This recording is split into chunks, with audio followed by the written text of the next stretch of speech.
Job, গোবিন্দের পায়ের তলায় জব শস্যের চিহ্ন আছে। জব হচ্ছে সম্পদ লাভের সূচনা করে। দেখবেন আমরা সাধারণত মেয়ের যদি বিয়ে হয় তাকে যৌতুক দানের সময় বা কোনো কিছুর সময় আশীর্বাদ করি, কি দিয়ে করি? ধান আর দুর্বা দিয়ে। ধান দুর্বা দিয়ে আশীর্বাদ করা হয় না? কেন করা হয় ধান দুর্বা দিয়ে? দুর্বা মানে হলো তৃণাদপি শুনিছেন, দুর্বা সহিষ্ণু। দুর্বার উপর দিয়ে আপনি পা দিয়ে চলে যান, দুর্বা কোনো আঘাত করে না, নিজে নত হয়ে যায়, আবার কিছুক্ষণ পর আস্তে আস্তে উঠে দাঁড়ায়। কোথাও যদি দুর্বা চাপা পড়ে, ইটের চাপা পড়ে আছে, তুলে দেখবেন দুর্বাটা হলুদ হয়ে আছে, কিন্তু আস্তে আস্তে জল হাওয়ায় আবার সেটা সবুজ হয়ে যায়। অর্থাৎ দুর্বার মতো সহ্য আর ধৈর্য। আর ধান মানে হলো লক্ষ্মী। কাউকে ধান আর দুর্বা দিয়ে আশীর্বাদ করি, বিশেষ করে মেয়ে যখন শ্বশুর বাড়ি যায় ধান দুর্বা দিয়ে আশীর্বাদ করা হয়। কেন? তাকে এটাই বলা হয় তার যেন দুর্বার মতো সহ্য হয়, দুর্বার মতো তার ধৈর্য হয়, আর তার শ্বশুর বাড়ি যেন লক্ষ্মী লাভ করে, তার জন্য ধান দিয়ে আশীর্বাদ করা হয়, যেন সম্পদ লাভ হয়। হরি হরি বল, হরি বল, হরি বল। তাহলে জব অঙ্কুশ, গোবিন্দের পায়ের তলায় অঙ্কুশের চিহ্ন আছে। অঙ্কুশ মানে প্রথমেই বলেছি, হাতিকে মাহুতে চাবুক মারে, ওই চাবুকের সামনে একটা লোহা বা ইস্পাতের ফাল থাকে, যাকে বলে অঙ্কুশ। অত বড় একটা হাতি ওই অঙ্কুশের ভয়ে বশ মেনে যায়। তাহলে গোবিন্দের পায়ের তলায় অঙ্কুশের চিহ্ন আছে, অর্থাৎ মদনমত্ত আমাদের এই ইন্দ্রিয় রূপ, এই যে কাম ক্রোধ লোভ মোহ মদ মাৎসর্য, একে বশ করতে পারে একমাত্র গোবিন্দের নাম, গোবিন্দের চরণ। নিতাই গৌর হরি হরি হরি বল, হরি বল, হরি বল। ধ্বজ, গোবিন্দের পায়ের তলায় পতাকার চিহ্ন আছে। এখন তো আমরা সব কিছুতেই পতাকা ধরছি, কিন্তু আগেকার দিনে পতাকা ধরা হতো কি করলে? কোনো স্থানকে কেউ জয়ী হয়েছে, কোনো জায়গায় জিতেছে, তখন সেই জায়গায় পতাকা গেড়ে দিয়েছে, অর্থাৎ এই স্থানকে আমি জিতলাম। আবার পতাকা ধরেছে হয়তো কেউ পাহাড়ের চূড়ায় চেপেছে, সেই পাহাড়ে পতাকা গাঁথল, অর্থাৎ আমি পর্বত শৃঙ্গ জয় করেছি। আবার বিজয়ীর মিছিলেও পতাকা নিয়ে যায়, তাহলে পতাকা মানে হলো জয়ের চিহ্ন, বিজয়ের চিহ্ন।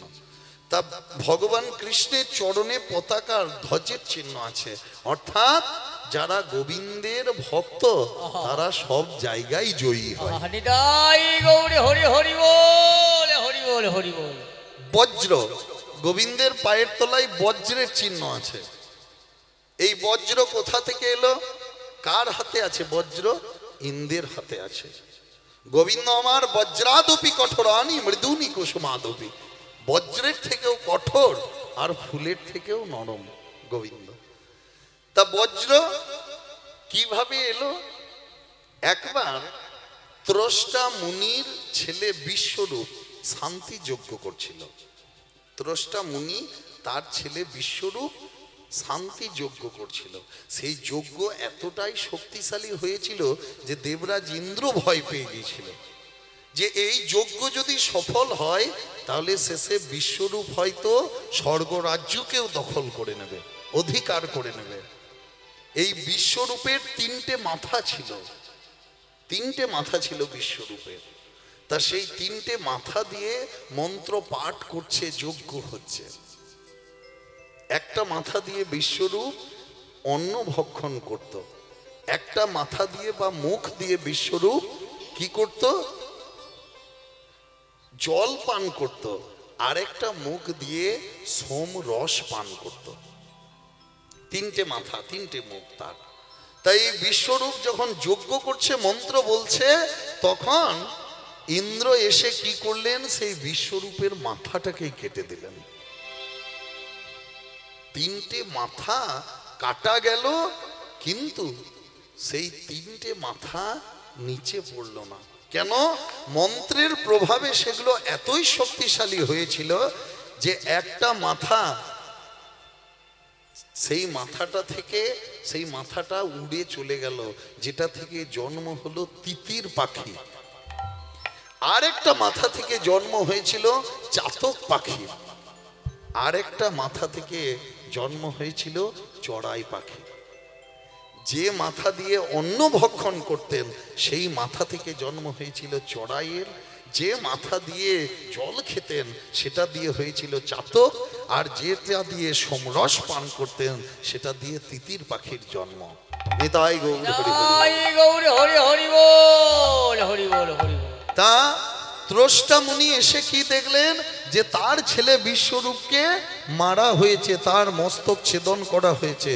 তখন সেই মাথার চুলকে নিয়ে একত্র করে মাথার চুল ছিঁড়ে মাটিতে নিক্ষেপ করলেন মন্ত্র বলে। আর সেখান থেকে একটা ভয়ঙ্কর মহাশক্তিশালী অসুরের জন্ম হলো, যার নাম হলো বৃত্তাসুর। এই বৃত্তাসুরের অত্যাচারে একেবারে স্বর্গমর্ত পাতাল বিপর্যস্ত হয়ে গেল। সব দেবতারা গেলেন ভগবানের কাছে, নারায়ণের কাছে। নারায়ণ বললেন, আমার কিছু করার নাই, তোমরা ওই মুনির কাছেই যাও। সবাই দেবরাজ ইন্দ্র গেলেন ত্রষ্টার কাছে, যে কি করলে এই বৃত্তাসুর মরবে। তখন ত্রষ্টা বললেন যে তোমরা আমার ছেলেকে মেরেছো, দেবরাজ ইন্দ্র তুমি প্রধান হয়ে মেরেছ, তা তোমাদের এই অত্যাচার ভোগ করতেই হবে। বলে, না মুনিবর, আপনি ক্ষমা করুন, প্রার্থনা করছি, কাতর মিনতি করছি। আচ্ছা ঠিক আছে, এই বৃত্তাসুর মরবে যদি কোনো ঋষি, যদি কোনো মুনি স্বেচ্ছায় তার দেহ ত্যাগ করে, তাহলে তার অঙ্গের হাড় থেকে একটা অস্ত্র হবে, সেই অস্ত্রে এই বৃত্তাসুর মরবে। তা কোন মুনি স্বেচ্ছায় প্রাণ দেবে? নিজের ইচ্ছায় জীবনটা ত্যাগ করবে কে? কেউ দিতে চায় না। শেষে দধিচি ঋষি স্বেচ্ছায় নিজের জীবন ত্যাগ করলেন। আর দধিচি মুনির অস্থি থেকে, হাড় থেকে নির্মাণ হলো একটা অস্ত্র, যার নাম বজ্র। সেই বজ্র দিয়ে বৃত্তাসুরকে বধ করলেন ইন্দ্র। তাহলে ভগবানের পায়ের তলায় ওই বজ্রের চিহ্ন আছে। কেন? ভগবান আমার বজ্রের থেকেও কঠোর আর ফুলের থেকেও নরম। তার ভক্তকে যারা আঘাত করে কঠোরভাবে তিনি তাদের প্রতিহত করেন।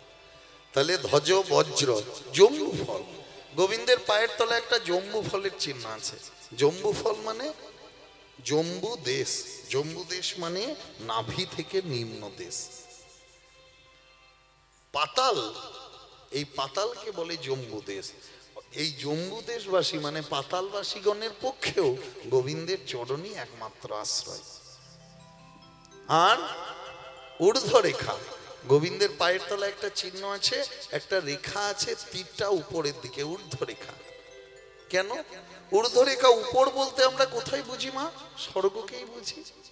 তাহলে গোবিন্দের যারা চরণ ভজে, যারা গোবিন্দের নাম করে, তাদের স্বর্গলোক প্রাপ্তি হয়, তাই ঊর্ধ্বরেখার চিহ্ন।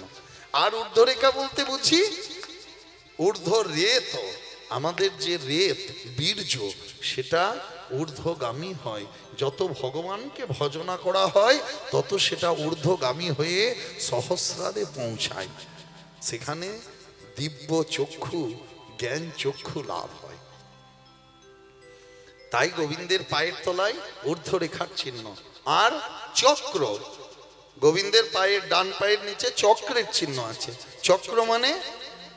চক্র মানে বিনাশায় চ দুষ্কৃতম। হ্যাঁ, ভগবান আমার সাধুদেরকে পরিত্রাণ করার জন্য আর অসুরদেরকে দমন করার জন্য কঠোর হাতে সেই চক্রকে ধারণ করেছেন। নিতাই গৌর হরি হরি বল, হরি হরি বল, হরি বল, হরি বল। এইগুলি হলো গোবিন্দের ডান পায়ের 11টি চিহ্ন। বাঁ পায়ের 8টি আর ডান পায়ের 11টি, মোট 19টি চিহ্ন আছে গোবিন্দের চরণে। এই চিহ্নগুলি দেখে মুনি গর্গদেব ধ্যান যোগে ইনার নাম রেখেছিলেন পুরুষোত্তম শ্রীকৃষ্ণ। বিদায় গৌরী হরি হরি বল হরি বল। শ্রী অর্থে সুন্দরম, ক্রি অর্থে কর্ষণ করা, স্ন অর্থে নিবৃত্তি দান করা। জীবের পাপ তাপ জ্বালাকে টেনে নিয়ে জীবকে অনাবিল আনন্দ দান করার ক্ষমতা একমাত্র এই পুরুষে আছে।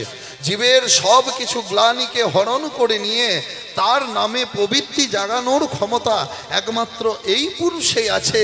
তাই এনার নাম হলো পুরুষোত্তম শ্রীকৃষ্ণ। বিদায় গৌরী হরি হরি বল হরি বল। তাই রাধারানী বললেন কি সখী, গোবিন্দের এই চরণের চিত্র বিচিত্রই প্রমাণ করে কি পরাণ বধূ আমার কৃষ্ণ বটে। পরাণ বধূ আমার কৃষ্ণ বটে। পরাণ বধূ আমার কৃষ্ণ বটে।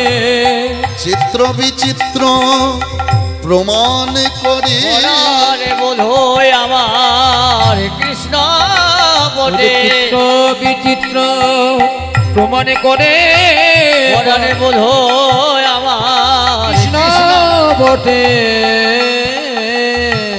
তাই তোমরা সকলে একবার কৃষ্ণ নাম কৃষ্ণ নাম কৃষ্ণ নাম করো,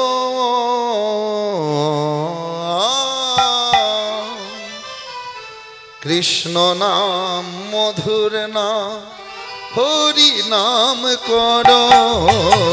কৃষ্ণ নাম কৃষ্ণ নাম কৃষ্ণ নাম করো। কৃষ্ণ নাম মধুর নাম হরি নাম করো। কৃষ্ণ নাম কৃষ্ণ হরি হরি নাম বল, হরি কৃষ্ণ বল। নাম করো। কৃষ্ণ নাম মধুর নাম হরি নাম করো। কৃষ্ণ নাম কৃষ্ণ নাম কৃষ্ণ নামে করো। কৃষ্ণ নাম মধুর নাম হরি নামে করো। নাম ভজ নাম চিন্ত নাম করো সার, নাম ছাড়া কলি জীবের গতি নাহি আর। নাম ভজ নাম চিন্ত নামে করো সার, নামে ছাড়া কলি জীবের গতি নাই আর। হরি বল হরি বল। নাম করো তার, নাম বিনা কলি জীবের গতি নাহি আর। কৃষ্ণ নাম কৃষ্ণ নাম কৃষ্ণ নাম করো। কৃষ্ণ নাম মধুর নাম হরি নাম করো। কৃষ্ণ নাম উলুধ্বনি, কৃষ্ণ হরি হরি নাম বল, হরি কৃষ্ণ বল। নামে করো। কৃষ্ণ নাম মধুর নাম হরি নামে করো। কৃষ্ণ নাম কৃষ্ণ নাম হরি হরি বল। কৃষ্ণ নামে করো। কৃষ্ণ নাম হরি নাম হরি নাম করো। আজ এই নাম সেই কৃষ্ণ ভজ নিষ্ঠা করি, নামের সহিতে আছেন আপনি শ্রীহরি। আর যেই নাম সেই কৃষ্ণ ভজ নিষ্ঠা করে, নামের সহিতে আছে আপনি শ্রী হরি। ও যে হরি নাম বল। সেই কৃষ্ণ ভজ নিষ্ঠা করে, নামের সহিত আছেন আপনি শ্রী হরে। কৃষ্ণ নাম কৃষ্ণ নাম কৃষ্ণ নাম করো। কৃষ্ণ নাম মধুর নাম হরি নাম করো। কৃষ্ণ নাম কৃষ্ণ নাম কৃষ্ণ নামে করো। কৃষ্ণ নাম মধুর নাম হরি নামে করো। কৃষ্ণ নাম কৃষ্ণ নাম কৃষ্ণ নামে করো। কৃষ্ণ নাম মধুর নাম হরি নামে করো।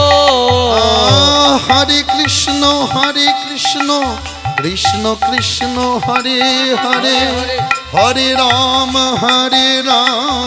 রাম রাম হরে হরে। হরে কৃষ্ণ কৃষ্ণ কৃষ্ণ হরে হরে হরে রাম রাম রাম হরে হরে হরে কৃষ্ণ হরে কৃষ্ণ কৃষ্ণ কৃষ্ণ হরে হরে হরে রাম রাম রাম হরে হরে কৃষ্ণ নাম কৃষ্ণ নাম করো, কৃষ্ণ নাম মধুর নাম হরি নাম করো। হরে কৃষ্ণ নাম কৃষ্ণ নাম করো, কৃষ্ণ নাম মধুর নাম হরি নাম করো।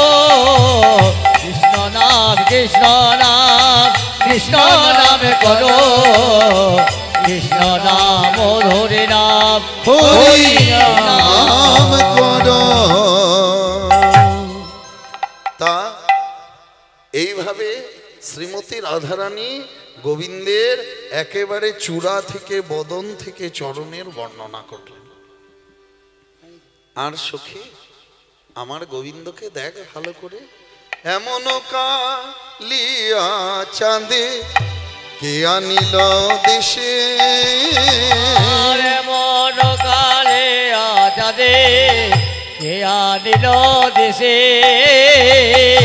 এমন কালিয়া চাঁদে কে আনিল দেশে, অকলঙ্ক কুলেতে কলঙ্ক রইল শেষে, আর কলঙ্ক দূরে গেল রইল শেষে, অকলঙ্ক দূরে গেল রইল শেষে।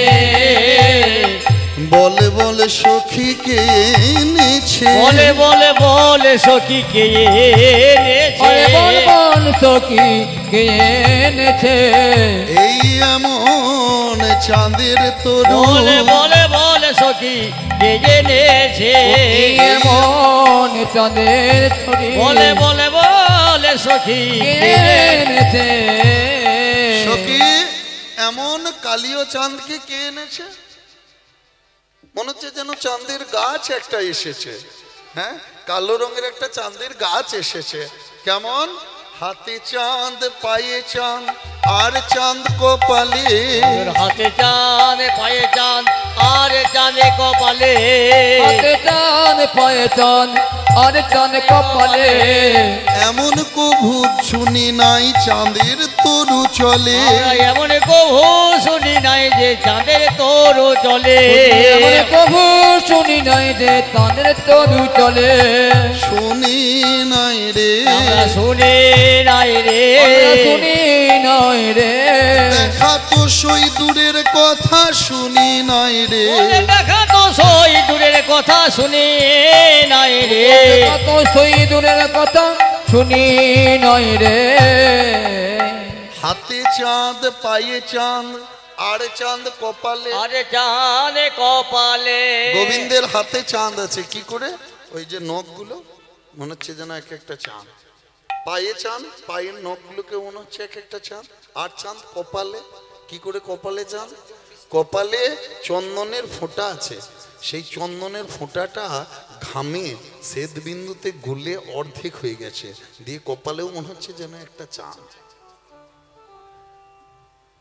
আবার দেখ সখী, হ্যাঁ কেমন চাঁদের উপরে চাঁদ, চাঁদের টালনি, চাঁদের উপরে চাঁদ, চাঁদের টালনে, চাঁদের উপরে চাঁদ, চাঁদের টানুনি, তিন চাঁদ এক ঠাঁই কভু নাহি শুনি, বলে তিনি চাঁদ এক ঠাই কভু নাহি চিনে, তিন চাঁদ এক ঠাই কবু নাহি শুনি, চাঁদের উপরে চাঁদ, চাঁদের টালনি, চাঁদের টালনে,